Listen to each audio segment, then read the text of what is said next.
and we have to really escalate the noise we make so that we'll be heard.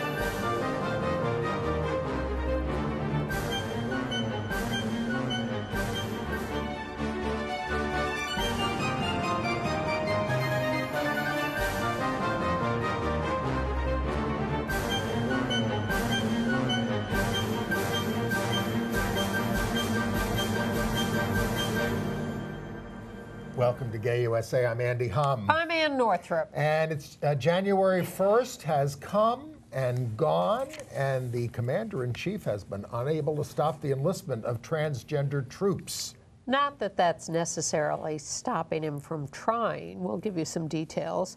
And while he's waiting to accomplish that, he fired the Presidential Advisory Council on HIV and AIDS. And that's not even the worst thing he did over the holidays. And we're going to bring you an excoriating indictment of Trump by Jeffrey Wright at the Human Rights Campaign dinner earlier in the year in San Francisco to sum all this up. Yeah. In Texas, good news, twice as many LGBT people are running for public office in 2018 than ever before. It is Time's Up for Sexual Harassment. That's the name of a new organization formed by women, including Hollywood lesbians, who've come together to fight it in the entertainment business and in blue-collar occupations. More good news. Anti-gay bakers in Oregon are ordered to pay their fine for refusing service to a lesbian couple. In upstate New York, a lesbian couple and their 2 young children were brutally murdered. 2 suspects have been arrested. If you missed PBS's The Untold Stories of Armistead Maupin, it's now available online. We'll give you the details. And same-sex marriage is still up in the air in Bermuda as we speak.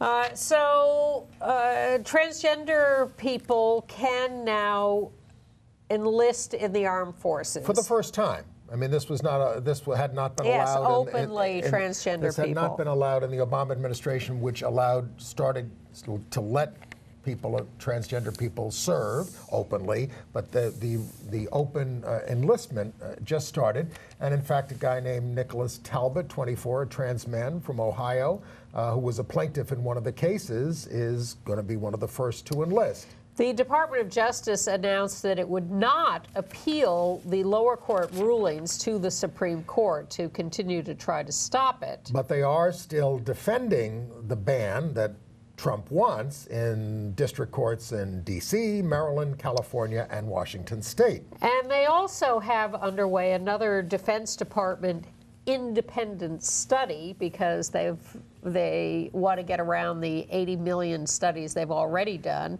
And they say they're waiting for the results of that study to decide whether to challenge this more. Fat chance. Then, since we last spoke, Trump fired the remaining 16 members of the Presidential Advisory Council on HIV/AIDS. Now, 6 others had resigned in June, I guess it was. But this is, eliminating the few willing to push back. Well, let's put some context on this. He sent a letter by FedEx because he doesn't trust the Postal Service anymore. He's afraid. Here's the guy who fired everybody on TV, right in front of them, but he's afraid to do it in person now. So he sends a FedEx letter to all the current sitting members of the Presidential Advisory Council on HIV and AIDS, which was created by President Clinton back in the early 90s.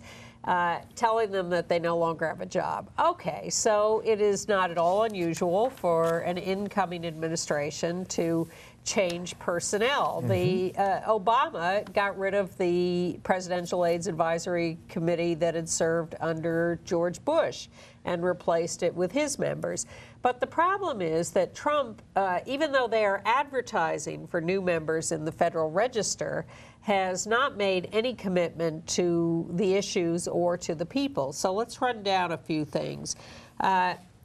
He has not appointed a director of the Office of National AIDS Policy. He, of course, recently was quoted as having referred to Haitian immigrants as all having AIDS.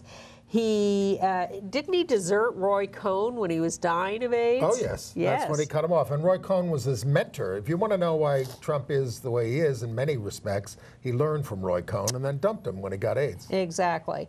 He proposed big budget cuts to the Centers for Disease Control and the president's emergency, the PEPFAR program that delivers funds to fight HIV and AIDS around the world.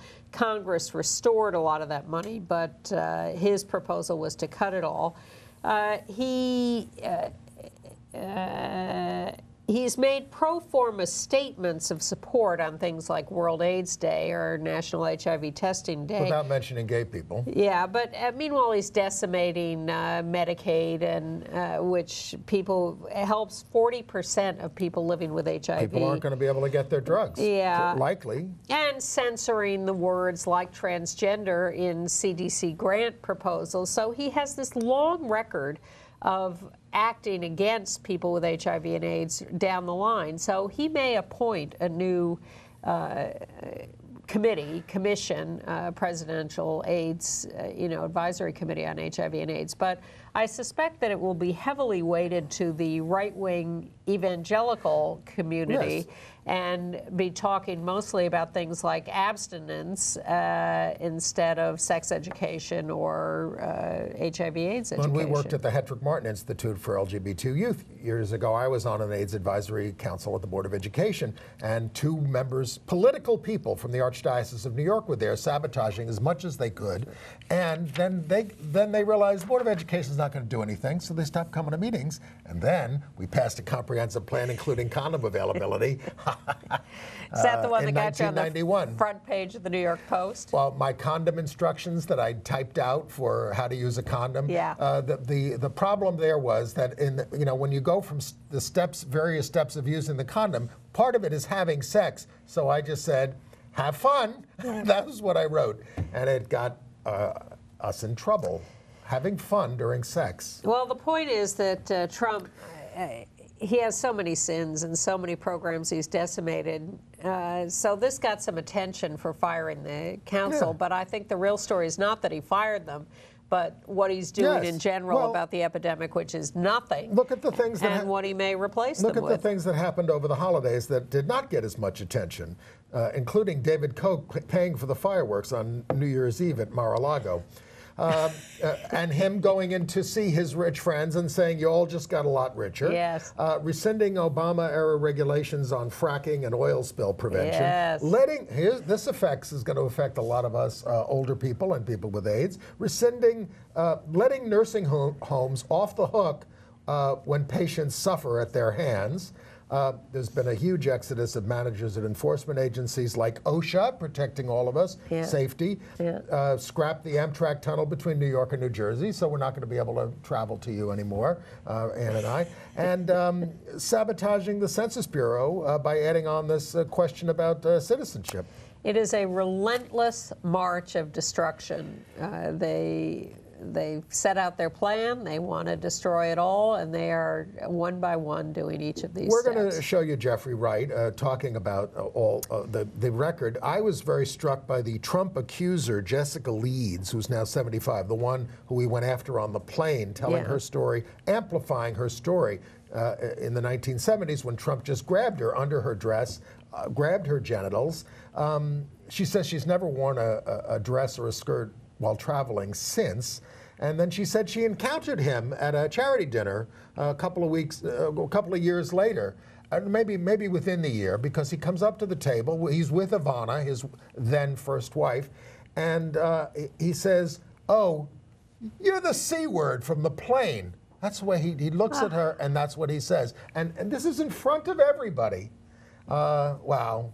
This guy got elected president of the United States. So my first memory of Jeffrey Wright was in Angels in America, where he plays Belize, and was just spectacular on Broadway. And was he in the TV movie, the HBO version too? I think maybe. But he's done a lot of things, and you'll recognize him as a very famous and popular actor. Basquiat, playing the painter. Basquiat? Yeah, Basquiat. Jean-Michel. So he was given an Ally Award at the Human Rights Campaign dinner in San Francisco last fall, October, I think. Yes. And he gave a rip-roaring speech that talked about, worked its way around to talking about Trump. So be patient with this. It takes a little while for him to work out his theme, but it's so striking and so powerful that we thought it was really important to show. There are a couple of bleeped words. You'll know what they are. And this goes on for about 16 minutes. Thank you. Thanks so much. This really means a lot to me, and it's wonderful to be back at a human rights campaign gala. Last time I was with HRC was down in Charlotte, North Carolina, on behalf of another HRC in more sensible times. Still, it's nice to be back in these weirder days, although it doesn't take much to prompt me to come to San Francisco. It's one of my favorite cities in the world. One day I hear San Francisco will be great again, so that's going to be good. I have to admit that I struggled a bit over what to say tonight, partly because I find writing torturous, because writing's torturous, but moreover because I have no idea what the hell is going on right now in our country. I'm baffled, and it's not to say that I don't understand that we have a f***ing moron in the White House.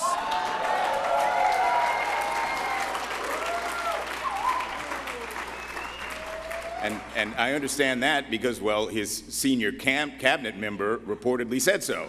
And I take his and the press's word on that, at least, because for as long as I've had the misfortune of being conscious of the existence of his now boss, I, too, have believed him to be a f***ing moron. So no argument there. I understand that. But many don't see him like that, and I don't understand that. I struggle to understand that an individual who says, as our president, I will do everything in my power to protect our LGBTQ citizens from the violence and oppression of a hateful foreign ideology one day, but then who snuggles up yesterday with a domestic group that distributes pamphlets declaring homosexuality a public health issue, a group also addressed yesterday by the Republican senatorial candidate from Alabama who once said he thinks homosexuality should be illegal, whatever the fuck that means. I struggle to understand how that individual is not universally and objectively viewed as lying, untrustworthy, and bankrupt.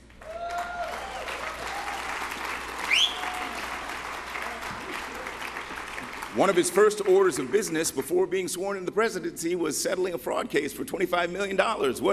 What more does anyone need to see, aside from his tax returns?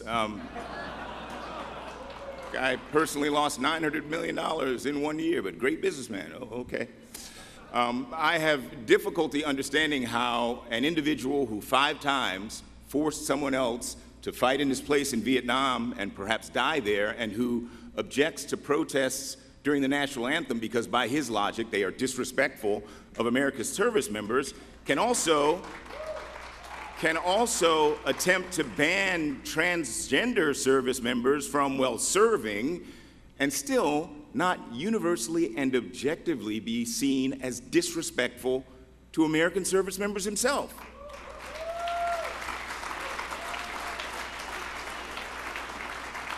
People serving honorably right now in the military are being told by the commander-in-chief, or rather the comb-over-in-tweet, that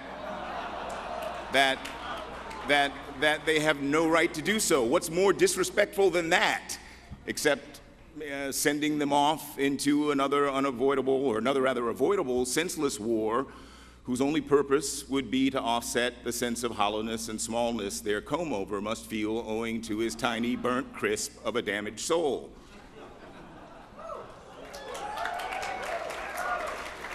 Couldn't serve in Vietnam because of bunions or whatever, yet as a candidate, his doctor puts it out that he'll be the healthiest individual elected to the presidency. Healthiest. The guy who's said to believe that the human body is like a battery with a finite amount of energy which exercise drains, and who's built like a wrecked garbage truck. But he's the healthiest. I mean, I don't want to go on harping about this f***ing moron, but it's one of the many lead linings of his presidency that we have to pay such close attention to this abysmal excuse of a human being. But I'm trying to understand those eyes which refuse to see him that way, which refuse to see him as the empty con man that he is. And so I remembered a gentleman I met a few years ago, Robert Trivers, a Harvard-trained social biologist who, at one point in his career, moved out here to teach at UC Santa Cruz and was introduced to and began to write and research with none other than Black Panther's co-founder, Huey Newton, who'd been a graduate student in the History of Consciousness program at Santa Cruz. Probably would have been a Westworld fan. Trivers and Newton ended up pursuing a mutual academic interest, the phenomenon of self-deception. Newton's interest sprang from a long-time fascination with con games, large and small, and Trivers' interest sprang from trying to make sense of self-deception as a behavior passed down over the course of human evolution. In the natural world, Trivers mentions self-deception can be advantageous. A butterfly cocoon might resemble a snake's head to ward off hungry predators. Newton noted that self-deception can have social advantages for humans. A Latino American, for example, might pretend to know less English than she actually does to avoid interaction with an undesirable gringo. Trivers offered that in a fight, exaggerating one's size through a puffed-up chest, for example, can trick an equally strong adversary into feelings of inferiority. But self-deception practiced too long, they argued, can also lead to disaster when overconfidence and inattention to reality combine. Reality isn't a fool. So in 1982, they co-wrote a controversial and brutally insightful analysis of the factors behind the Air Florida disaster that saw a passenger jet crash into Washington, D.C.'s 14th Street Bridge minutes after takeoff in the midst of a very heavy snowstorm, most of its passengers perishing in the frigid waters of the Potomac River. And I remember that day vividly. I was a junior in high school at the time, and on my way home from school, I stopped on the other side of the Potomac to view the aftermath of the crash, along with a friend who shared my strange 16-year-old shivering curiosity. And my friend and I almost froze our tails off and didn't see much. But on examining the cockpit voice recording months after the tragedy, Trivers and Newton saw plenty. Based on what they'd heard on those recordings and read on the transcript, they argued that the accident could have been averted were it not for the attitude and behavior of the doomed plane's pilot, whom they described as a self-deceiver. On the day of the incident, the pilot was not in fact piloting the plane, but acting as co-pilot to his co-pilot, who was actually manning the controls, perhaps in a training exercise, and whom Trivers and Newton characterized as a reality seeker. And here's why. 30 minutes before takeoff, when asked by the co-pilot about ice on the wing on the side of the plane, the pilot answers, I got a little on mine. Co-pilot, however, describes his wing in more precise terms. This one's got about 1/4 to 1/2 inch on it all the way. Later, it was discovered that the airplane was experiencing 25% less thrust than normal owing to snow and ice built up on the wings because the plane was de-iced too long before takeoff. As a result of this, 10 seconds after starting down the runway, with only 30 seconds left to abort takeoff safely, the co-pilot notices discrepancies in the plane's instrument readings. Co-pilot, God, look at that thing. Pilot, no response. Co-pilot, that doesn't seem right, does it? Pilot, no response. That's not right. Pilot, nothing. Well, then 11 seconds after the co-pilot first expresses concerns about whether the instrument reading is correct, the pilot responds, yes, it is. There's 80, referring to an airspeed of 80 knots. Immediately, the co-pilot, nah, I don't think that's right. Nothing again from the pilot. 9 seconds later, the co-pilot acquiesces. Maybe it is. Pilot says 120, again referring to the plane's speed. I don't know, co-pilot. 8 seconds later, the plane reaches the speed at which takeoff can no longer be aborted, and strangely, now the pilot becomes more vocal. Come on, forward, forward, just climb, climb, he says at one point, as though now imploring the plane itself to respond to his voice. The last tragic words heard on the cockpit recording are, co-pilot, Larry, we're going down, Larry. Pilot, finally acknowledging the now dark reality, bemoans, I know it. Then the sound of impact. And it's a tragic event. And Trivers and Newton offer us a disturbing interpretation of the event, but a useful one for these strange times that we live in. The controls of our government are now in the hands, the small hands, of an overconfident, self-deceiving pilot who day after day resists a healthy relationship with reality. Of the 320 million people in this country, nobody's stronger than him, he tells us. Nobody will fight harder for LGBTQ rights than him. Nobody. Nobody in this room. Nobody could have done more for Puerto Rico than what he's done. Over 90% of Puerto Ricans still have no electricity. 35% remain without access to clean drinking water. Some now gathering water from an EPA-designated hazardous waste site. But nobody does it better than him. The images shown and the reports read from journalists on the ground, all fake. We're the highest taxed nation in the world, he says. The French laugh in our general direction. And of our country, which he and his supporters view as historically damaged, he alone can fix it. Puffed up, self-deceptive nonsense, which many Americans delight in swallowing whole. This cult of self-deceivers who claim our country, not yours, our flag. As though the flag doesn't represent the right to freedom of speech, but only the right to deploy the military. Those black NFL players kneeling during the anthem are sons of bitches, Nazis marching in Charlottesville. Well, some of them are very fine people.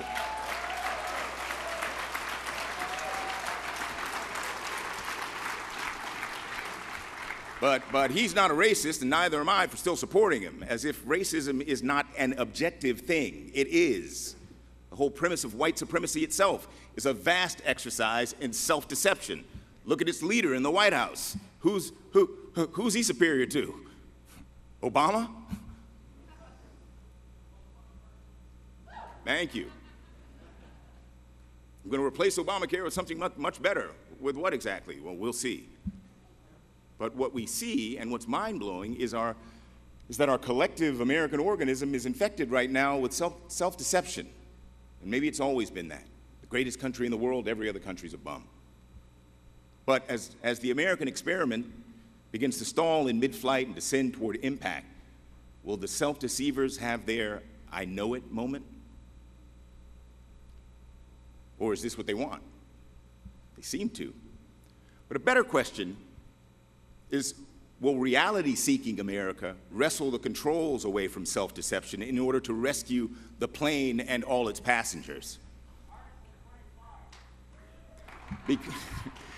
Because the reality is, a sexual predator in Hollywood is the same as one in the White House or one in a church, and all should be dealt with consistently. The reality is, Judge Alonzo Curiel is an American citizen, whether or not you want to describe him cynically as a Mexican and a racist attempt to disparage him in one breath and talk law and order and the Constitution in the next. And the reality is, we don't worship God in the United States of America. The Constitution says we worship freely, whether Muslim, Jew, Buddhist, Christian, Hindu, pagan, or otherwise, if we so choose. And oh, by the way, a claim of religiosity isn't a cloak of invisibility for your hatred and bigotry and unconfronted fear. Reality seeking sees through all that. The reality is that those folks who suffered and died at Pulse nightclub shared an undeniable tragic commonality with those folks who died recently in Las Vegas while enjoying a night of country music. And undoubtedly, between those two groups, there were divergent political perspectives, but sadly, the reality is that they all shared vulnerability to a deranged man with access to ridiculously powerful weapons. And the reality is that a kid who dies from a stray bullet in Chicago or from police misconduct in Baltimore deserves, as an American, the same empathy and attention that's allegedly being shown by this administration to a kid who dies from an opioid overdose in New Hampshire. We're all in it together, and that's the reality. And resistance against the self-deceivers who say or act otherwise is essential right now. To paraphrase the words spoken at the Women's March in D.C. by another Bay Area legend, Angela Davis, every day of this administration will be a day of resistance, resistance on the ground, resistance in the classrooms, resistance on the job, resistance in our art, and resistance in our music. She's a reality seeker. Bob Mueller and his team are reality seekers, experienced in the realities of international financial crimes, espionage, and conspiracy. Angela Davis and the former head of the FBI are on the same side in this resistance. That brings hope. And I find hope in this award. I love this word ally. That Human Rights Campaign considers me an ally of the LGBT community is deeply gratifying, but it also implies as well that this community is an ally to me, and that's deeply comforting.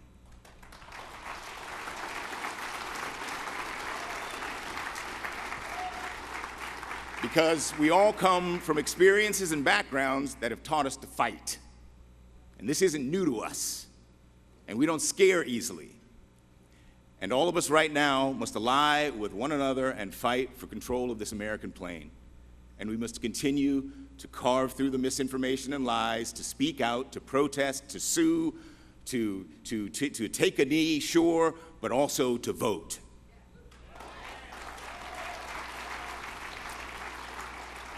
And so I accept this honor in celebration of the reality that no matter our background, class, race, religion, or sexual orientation, we are bound by our common humanity, and as relates to this country, by our common Americanness. And no self-deceiver or fucking moron can or will ever take that away from us, because it is what it is. Thank you. Thank you, Jeffrey Wright. How about Jeffrey Wright for president? I was just thinking the same thing. So smart, really? So powerful, really brilliant analysis, and a message for all of us for time to come. Yeah. And by the way, there will be women's marches in the next couple of weeks. On the weekend of January 20th and 21st, some places Saturday, some places Sunday. You can Google Women's March 2018 and find out what's going on in your particular city. Here in New York, it's on Saturday, and we're gathering on Central Park West and marching to Bryant Park. So that's what's Bundle happening. Up. I'm hoping we'll be out of this nonsense by then. But that's, yeah, resistance every day. And if you want something else to be outraged over, I read this week that the Attorney General, Jeff Sessions, he's retracted guidance from the Obama Department of Justice to state courts to end debtors' prisons. This is the kind of thing that put people in Ferguson, Missouri in jail all the time because they couldn't pay fines and that. So it's just bottomless. Well, it's always been ironic that they would put people in jail when they can't pay fines rather than let them earn money to pay fines. Last week, Sessions pulled 25 other civil rights guidances, 10 related to the Americans with Disabilities Act. Now, on the other hand, we had some mercy in New York. New York Governor Andrew Cuomo, he pardoned a trans woman named Lorena Borjas, who is a former sex worker and is an HIV prevention worker. She had a lot of, we have a picture of her, she had a lot of convictions, she's there in the middle. In the middle. She had a lot of old convictions, they were all related to her being trafficked. And she's an immigrant, and she was in danger of being deported by the Trump people. So this pardon allows her to stay. She's been providing services to people out of her home for years. HIV testing, prevention, whatever. So that's good. And there's a little resistance on a lighter note in Aspen, where the Pences rented a home for a little, I guess, Christmas vacation. One of their neighbors put up this rainbow flag on...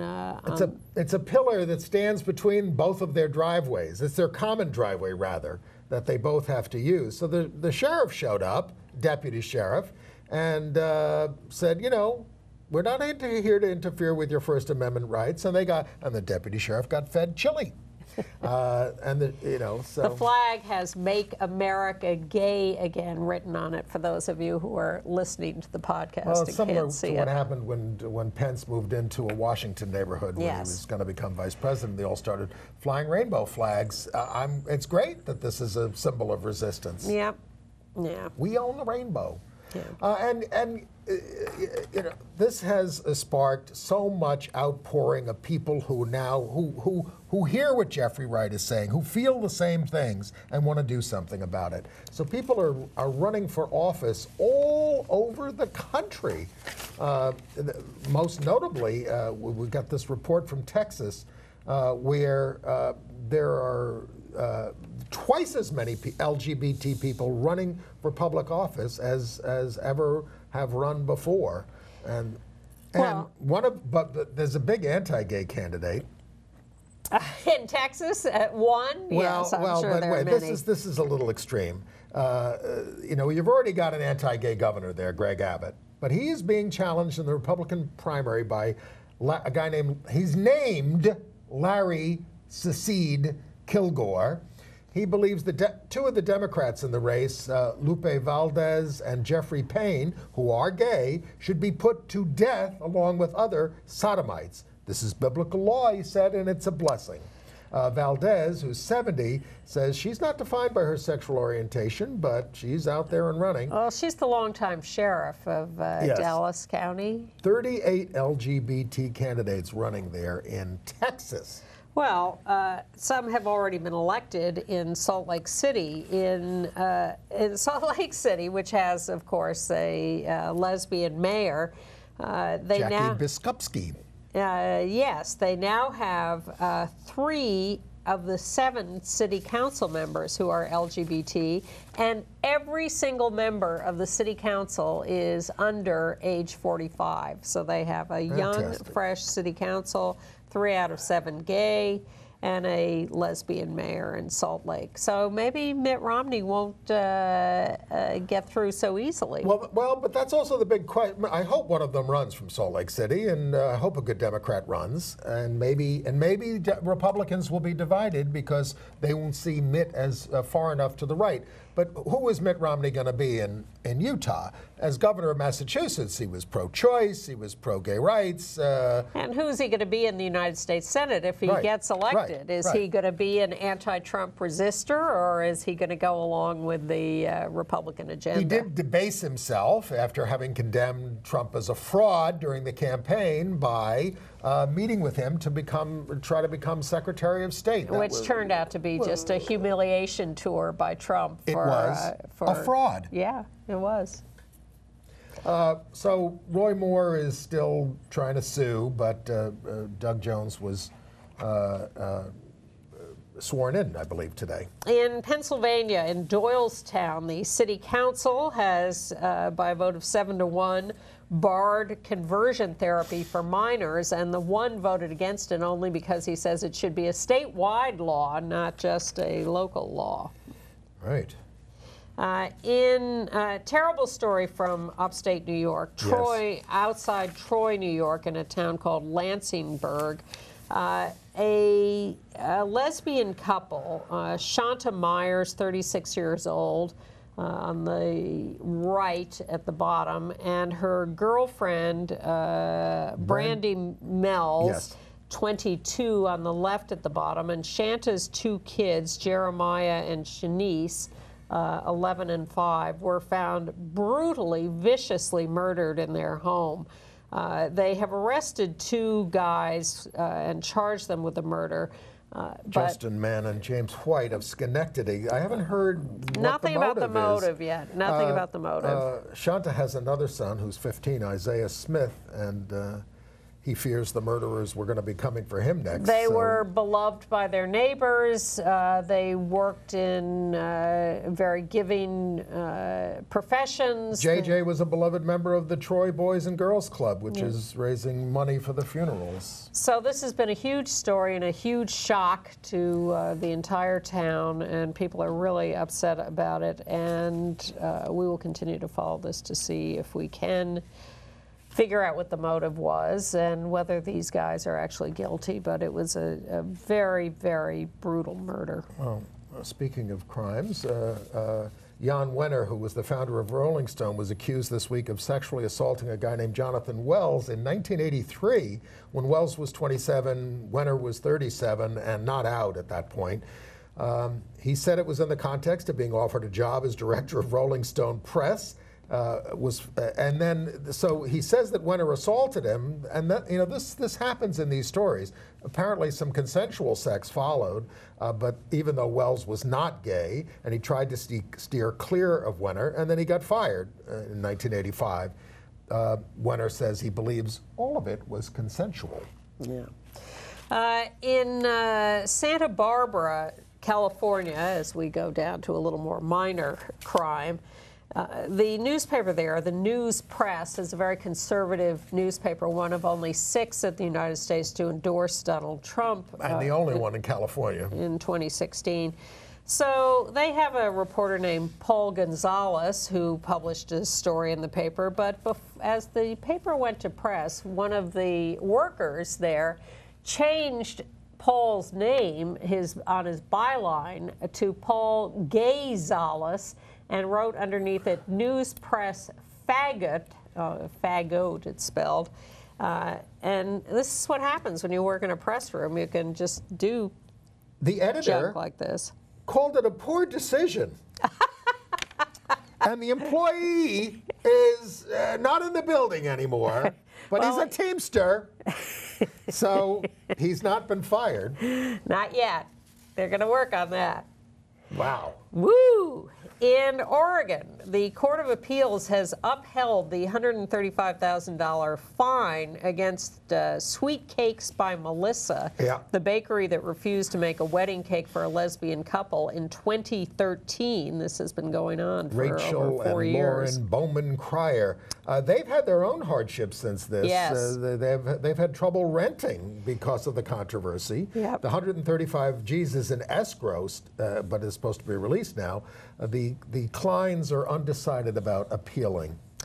And an annoying story out of Houston, Texas, where a young male couple got into an Uber car and then say that the driver threw them out for a small kiss. We may have a local news report on that. See, only on 2 tonight. Many people will be using ride-sharing companies tonight like Uber to get home safely, but one couple says they are looking for a different service after an Uber driver told them to get out of his car for kissing. The newly engaged couple believes the driver disapproved because they happen to be gay. Channel 2's Sophia Beausoleil is live near 59 in Newcastle, where the couple was left on the side of the road. Sophia? Jonathan, the couple tells me that they were told to get out of the Uber right here on the feeder road, and they actually had to call another Uber in order to get home. We just got engaged. We went to Dominican Republic for our anniversary, and I asked him to marry me there. Jose Chavez and Randall McGill are excited to tie the knot. Saturday night, they continued celebrating their new engagement at their friend's home, then called an Uber. I wasn't doing anything that I wouldn't do in public. I'm not going to embarrass myself or my fiance. The couple says they sat in separate seats in a minivan and had an aisle between them when they leaned in for a quick kiss. I've never heard of anybody being asked to stop kissing anywhere, especially when you're just peck on the lips. Jose and Randall say the driver told them to stop and that he couldn't take them anymore. And then when he told us that, we were kind of like, okay, well, we didn't want to fight back. We didn't want to say anything. We were like, okay, fine.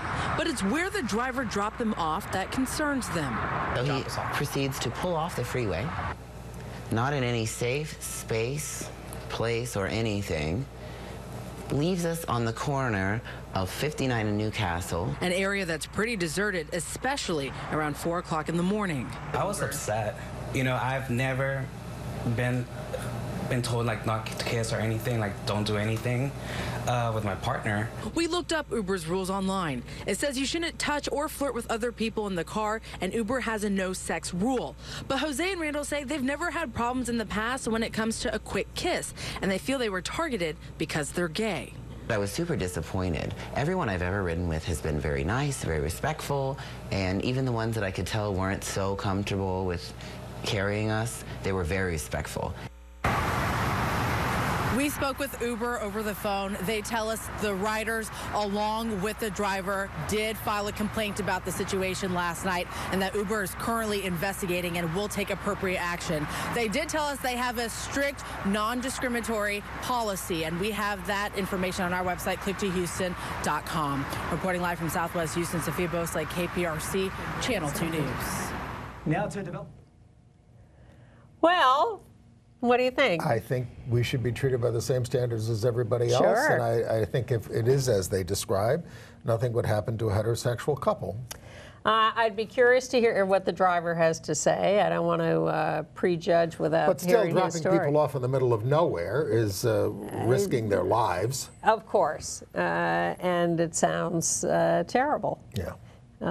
And I'm curious, well, I assume this no sex, no touching rule has to do with the fact that Uber drivers are driving their own cars. They're, you know, it's a more personal thing, but sex in cabs is certainly a traditional thing. Indeed. Not me, but Yes, I others. remember Robert De Niro and Taxi Driver having to clean up the back of the seat all the time. Now, I was interested to see, much as I want all of you to be glued to this show as your main source of news, Grindr has a very successful news service, drawing in millions of people on this site called intomore.com. I have to admit this was my first knowledge of this, but that's a new... They're diversifying. Yeah, you can look up intomore.com. Soon they'll be taking over 20th Century Fox. Probably. The Lambda Legal Defense staff has voted to unionize. 42-8. Yep. And they joined the Washington Baltimore News Guild. This was amid complaints about cuts to benefits and high turnover at the agency. Yep. Yeah, Right. I have no idea what... By the way, more on politics. In Virginia, you know, we talked about Donica Rome, who was the out transgender woman winning in the Virginia legislature. They had their first out lesbian in the assembly, Dawn Adams. She survived a recount. Yeah. She joins 3 out of 3 out gay men. But she's downplaying the historic nature of the election. All these people are. They're saying we won because of our substantive ideas. Route 28. She had the distinction of raising the fewest dollars of any Democrat who once seated a Republican. Okay. It would be nice to see that big money doesn't win. And I would like to mourn the closing of Man's Country in Chicago. Just by reputation. A 44-year-old bathhouse in Chicago. But huge, you know, this was 3 floors at a disco, restaurants. They diversified over the years, too. It was an enormous operation. But Chuck Renslow, who started it, died last year. We talked about him. And the operation is now closed down. Among the celebrity patrons, Rudolph Nureyev, Paul Lind, and Waylon Flowers. Remember him on Hollywood Squares? He brought Madam, and he always draped Madam in a towel. Well, women were later admitted as members. I know. What's the world coming to? Right. And we'd like to celebrate the lives of a couple of people who died in the last week. Ann Kaner Roth, 49 years old, a mover and shaker in Minnesota. She was Deputy Minnesota Secretary of State. Yeah, and a great ally for marriage equality, really prime force in moving marriage legalization in Minnesota. She also served on the boards of the Human Rights Campaign, Equality Federation, and Family Equality Council. I assume she must have LGBT children or relatives. Well, she's survived by her husband Mark and 3 kids. Yeah. Or maybe she just was... a nice person. Yes, How about that? Yeah. Imagine that. And then Ben Barris died at 63. He was a very famous neuroscientist and the first transgender man elected to the National Academy of Sciences. He was quite eloquent about complaining about sexism in science. Because he was a woman scientist before he was a man scientist. Yes, in fact, he says, by far the main difference that I've noticed is that people who don't know I am transgendered treat me with much more respect as a man. I can even complete a whole sentence without being interrupted by a man. He had a professor in college who said when he when she, at the time, solved this problem, oh, your boyfriend must have done this for you. Yes. I mean, that... Well, he talked about, he says, I'm suspicious when those who are at an advantage proclaim that a disadvantaged group of people is innately less able. Historically, claims that disadvantaged groups are innately inferior have been based on junk science and intolerance. Well, Ben published 167 peer-reviewed papers and changed the way we see the brain. You can read all about this if you want to know more, because it is fascinating stuff. Ben Barres, B-A-R-R-E-S. Yes. Look him up. All right. The Human Rights Campaign, speaking of which, is focusing a lot on Arizona and Pennsylvania, and they did a lot of polling there, and they found a lot of support for LGBT rights in both places, and they've got a Republican candidate for governor there in Pennsylvania, Paul Mango, who said he would veto legislation that allowed trans people to use restrooms based on gender identity. And the polling is even better in Arizona than it is in Pennsylvania. So this is what they're building on as they focus on these states to try to win back power in this country. There is work to be done everywhere you are in this country, and we have to keep up the momentum this year for the midterm elections, but also special elections along the way. There continue to be special elections all over the country this year. And there's this new group called Time's Up. Yes. This is being formed by mostly women in the entertainment business. They've raised $13 million for an initiative.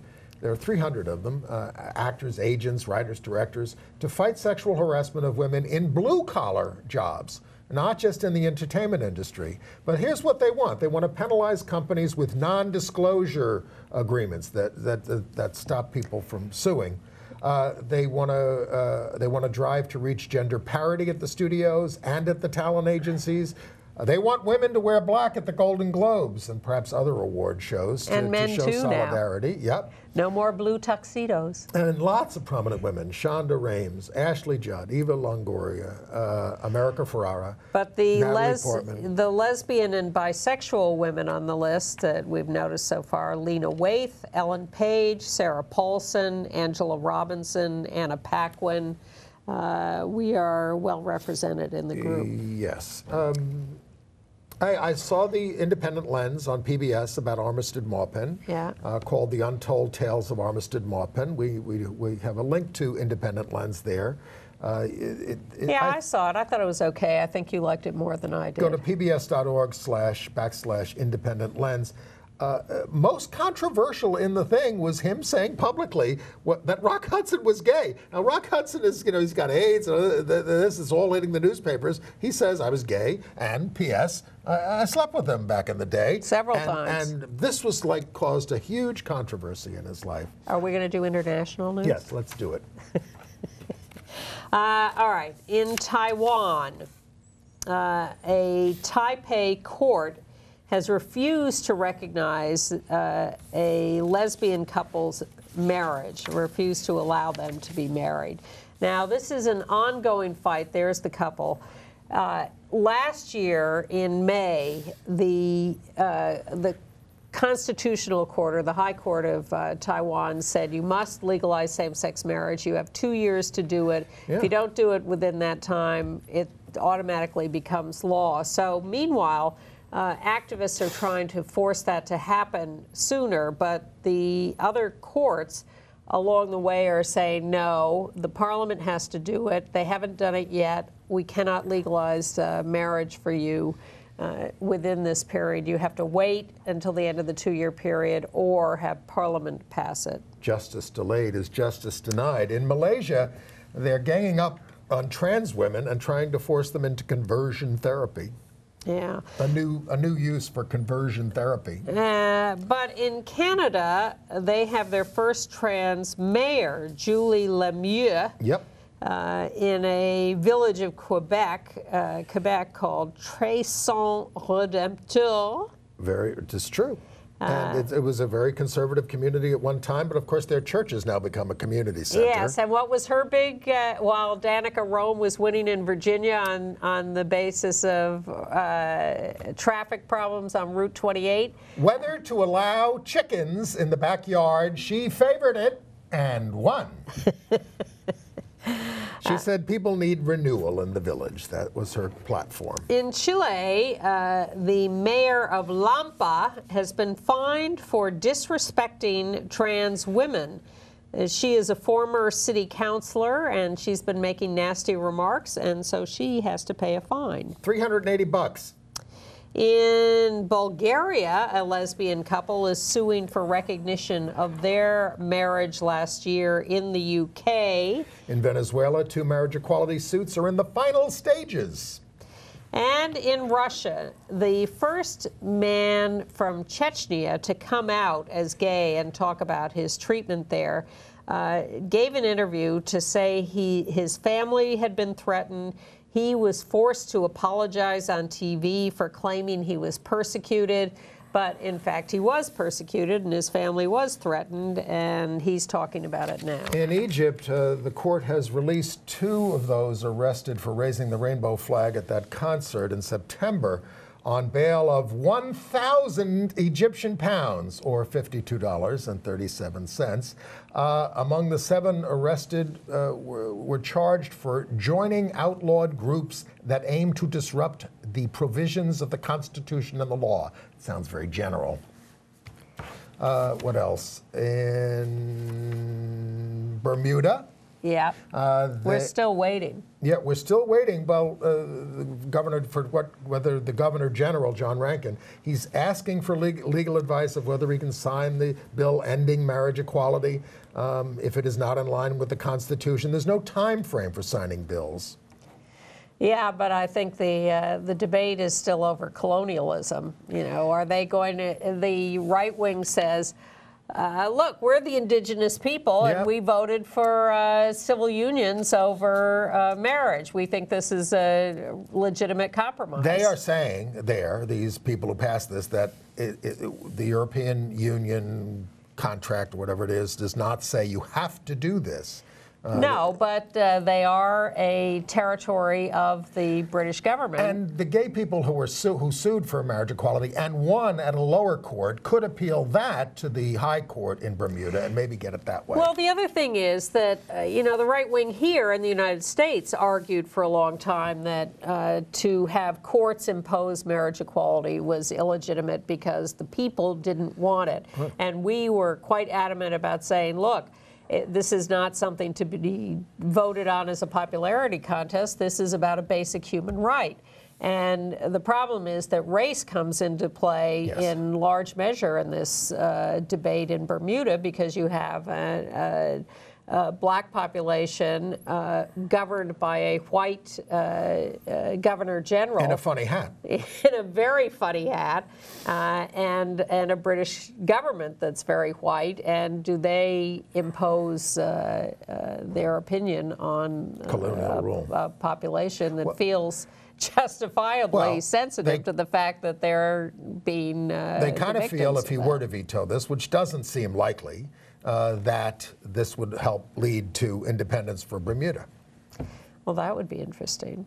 In Germany, by the way, they have a tough new law now that says you can fine a social media company up to $60 million. I don't know how many Egyptian pounds that is, if they don't remove hate speech and fake news quickly. And the first to be taken down was a tweet by Beatrix von Storch, the out lesbian far-right member of parliament. And she was criticizing the police for sending out a New Year's message in Arabic, accusing them of appeasing, quote, barbaric, gang-raping Muslim hordes of men. The police are asking prosecutors to investigate her for incitement to hatred. She was off Twitter for 12 hours. If only we could do that to our president. Well, remember the Twitter employee who did take down Trump's account for a few minutes. Yes. Unilaterally. Yeah. By the way, the population of the world that's covered by same-sex marriage or civil unions is up to 1.4 billion now. Marriage rights, 1.2 billion. I was interested to read about the new Salman Rushdie novel that's being published, The Golden House. He said, you know, he's written these books that are sort of more mystical or fantastical. And The Satanic Verses. yes, he wanted to write a straighter novel. But what he talks about is that the son of the main character struggles with his gender identity. This is one of the main themes of the book. And when he was questioned about it in an interview, he said, well, I grew up in Bombay with the Hijra transgender population. Mm-hmm. I have trans friends who have transitioned both male to female and female to male, so I am hip enough about this to be interested and to write about it. So this is the new Salman Rushdie novel, The Golden House, Okay. which we can look forward to. Right. And I also saw the first episode of season 4 of I Am Jazz, which I have found a fascinating series on the Learning Channel, because it really is taking Jazz through her teen years, growing up, transitioning, and she is far from a perfect human being, and she just lets it all hang out, and it's really quite interesting to watch. So it's back for season 4. I think you can see season 3 on demand if you want to catch up on something, some of it, but it's not too late to jump in, and it's really quite compelling. Well, when Jack Lemmon said, I'm a man, at the end of Some Like It Hot, Joey Brown said, nobody's perfect. The Golden Globes are this weekend, and if you follow award shows, as a lot of our viewers do, you can go to goldderby.com, goldderby.com, and they give you a lot of expert opinions on who's going to win on all the award shows. Mm-hmm. I finally saw I, Tonya. Ah, yes. I did not know who was playing the mother for a while. I didn't. I mean, Really? No, because Allison Janney did not look that different. unrecognizable. I finally said, my God, that's Allison Janney, willing to be such a miserable character. Horrible. And that was a lot of the humor in the thing. Yeah. I didn't. No, I thought the funny one was the bodyguard who hired the killers, Sean. Well, he was hilarious. You feel bad laughing at some of this stuff. They are going to do a Tonya Harding special on 2020 on January 11th on ABC. My DVR is already set. Oh, and Margot Robbie, who plays Tonya, says that Tonya has given the film a thumbs up. I, Tonya. Yeah. Yeah. Well, and over the Christmas holidays, I caught up on a lot of movies. Yeah. You know, from the most esoteric to the most simple-minded, particularly in the simple-minded character category, my guilty pleasure, the Pitch Perfect movies. And I haven't seen Pitch Perfect 3 yet. I'm a little scared because it got such bad reviews. But I like the singing in the first two. And I also realized how homoerotic they are. Anna Kendrick has crushes on the big German singer. There's an out lesbian character who's very good and very tough, played by Esther Dean. She's terrific. So there are some things to pick up in even the most simplistic-minded movies when it's Christmas vacation and you're looking for something to watch. Happy New Year, everybody. Yeah, we'll be back next week. See you then. Bye.